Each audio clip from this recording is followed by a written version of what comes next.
সংসদে বাজেট উপস্থাপনের পর মানে আজকে প্রধানমন্ত্রী যেটি বলেছেন যে তিনি বলেছেন যে বাজেট উপস্থাপনের পর নিত্য প্রয়োজনীয় কোনো পণ্যের দাম বাড়েনি এবং তিনি এজন্য উল্লেখ করেছেন 61টি পণ্যের থেকে যে শুল্ক প্রত্যাহারের কথা সেটি তিনি উল্লেখ করেছেন।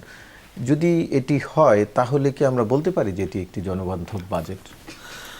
জনবান্ধব বাজেট কিনা এটা বলার জন্য যে নিত্য প্রয়োজনীয় শুল্কের নিত্য প্রয়োজনীয় পণ্যের উপর দাম বাড়েনি এটা আসলে মানে স্ট্রেট ফরওয়ার্ড বলা যাচ্ছে না, কারণ আপনাকে অ্যাসেস করতে হবে ডিফারেন্ট টাইপ অফ করের যে সিস্টেম বা আইন পাশ হলো, আজকে অর্থ বিল পাশ হলো, এটা দিয়ে ধরুন আমরা যদি আয় করের কথা বলি, সেখানে বাড়ানো হয়েছে আয় করের ক্ষেত্রে করমুক্ত আয় করা হয়েছে 4 লাখ টাকা, 25,000 বাড়ানো হয়েছিল, যেটা 3,75,000-এর কথা বলা হয়েছিল।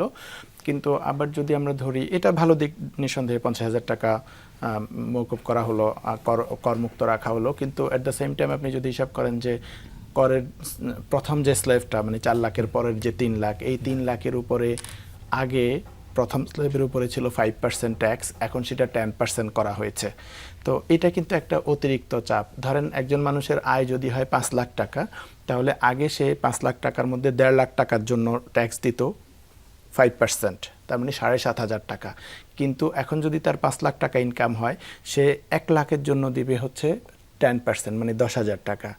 তাহলে কিন্তু সে আসলে আগের তুলনায় খারাপই হলো। যার ইনকাম 5 লাখ টাকা বা 6 লাখ টাকা, সে কিন্তু আগে চেয়ে ওরসফ হলো। তো এইটা কিন্তু একটা টেকনিক্যালি বলা যে ওকে ফাইন, আমরা 4 লাখ টাকা পর্যন্ত করমুক্ত করলাম, কিন্তু আসলে ক্ষতিগ্রস্ত হচ্ছে মানুষ। আর বিশেষ করে ধরেন এই 3 লাখের যে স্ল্যাবটা, যে 6 লাখ 7 লাখ পর্যন্ত যাদের ইনকাম, ঢাকা শহরে 6 লাখ 7 লাখ টাকা ইনকাম যাদের, তারা আসলে খুব একটা মধ্যবিত্তও না, নিম্নবিত্ত আমি বলবো। কারণ 50,000 টাকা মাসে যদি আপনি আয় করেন, ঢাকা শহরে চলতে অনেক কষ্ট হবে। আর যাদের মনে করেন পরিবার একটু বড়, তাদের ক্ষেত্রে আরও ডিফিকাল্ট। তো আমি মনে করি এটা বরং 4 লাখের জায়গায় আরেকটু বেশি করা উচিত ছিল করমুক্ত আয়ের, অথবা এই স্ল্যাবটা 5% ট্যাক্স রাখা দরকার ছিল। সো নিত্য পণ্যের দাম বাড়ছে কি বাড়ছে না, আবার আমার এবিলিটি কমতেছে কিনা কেনার ক্ষেত্রে, সেটা একটা গুরুত্বপূর্ণ ব্যাপার।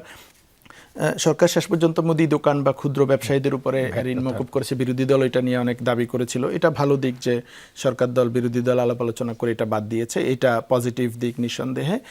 আবার অ্যাট দ্য সেম টাইম ধরেন এলপিজি সিলিন্ডারের উপরে ট্যাক্স আসছে, যদি সরকার বোঝানোর চেষ্টা করছেন যেটা কমানো হয়েছে, এটা আবার ধরেন ক্ষতিগ্রস্ত করবে নিম্ন মধ্যবিত্ত ফ্যামিলিগুলাকে। সঞ্চয়পত্রে ট্যাক্স বসানো হয়েছে, সঞ্চয়পত্রে ট্যাক্স বাড়ানো হয়েছে, তারপরে হচ্ছে যে আপনার স্বর্ণের উপরে ট্যাক্স বাড়ানো হয়েছে। এগুলো মানুষের এই যে সঞ্চয়গুলো, এগুলো কিন্তু যেসব মানুষেরা নিজেরা উদ্যোক্তা হতে পারে না, এ ধরনের মানুষদের, মানে নিম্ন মধ্যবিত্ত বা মধ্যবিত্ত মানুষদের সঞ্চয়। তো আপনি সঞ্চয়ের উপরে যখন ট্যাক্স আরোপ করছেন, এটা কিন্তু ক্ষতিগ্রস্ত হবে। আরেকটা জিনিস এখানে খুবই নতুনত্ব নিয়ে আসছে, বা নতুন করে আরোপ করা হলো করের ক্ষেত্রে, যে আপনার